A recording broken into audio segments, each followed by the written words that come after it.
Lots of stocks in focus, but in the meantime, let's also get a quick handle on what's happening in the world of commodities. Manisha Gupta is here to tell us more about that. Manisha, hi, good morning. What are you looking at today? Thank you for that, Sonia. Well, I'm looking at gold in sense of Indian markets and the international prices as well. I'll talk about the Indian markets first. And with the 2000 rupee note being taken out of circulation, we have seen the gold prices in the Indian markets from a discount turn into a premium. We were trading at 0.5% of discount in the previous week, but as of now, over the weekend, with the kind of inquiries that have been around there, we do understand that the gold is trading at a 5% premium. At some places, it has been reported that it has been 8 to 10% of a premium as well if you are spending 2,000 rupees to buy gold. But most of the jewelers across India tell us that there are more inquiries and lesser conversions that they have seen. And the reason is because 2,000 rupee is still a legal tender, so there is no panic in the market, and people have time until 30th of September to dispose away of whatever 2,000 rupees notes that they hold, whether they're going to bank with it or whether they are going to spend it in the open markets there. But more importantly, World Gold Council reports suggest that there are nearly 3,85,000 or perhaps 4,10,000 jewelers in India.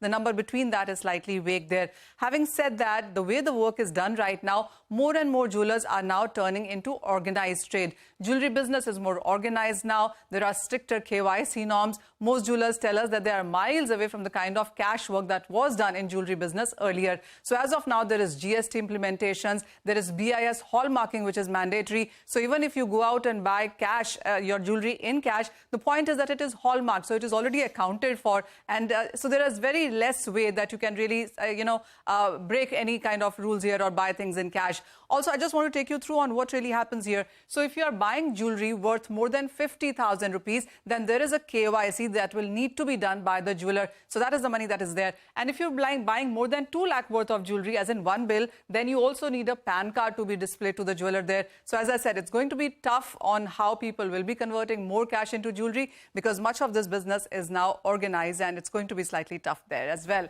But for the gold prices, we have seen a bit of a recovery coming in. As you can see, we did see a low of 1954. We're trading at 78 right now. There is recovery post the US Fed chair speech as well. Powell has said that rates might not increase as much. And when you look at the US Fed tool as well, the possibility of a pause is now at 80%, and that really seems to be supporting gold prices there.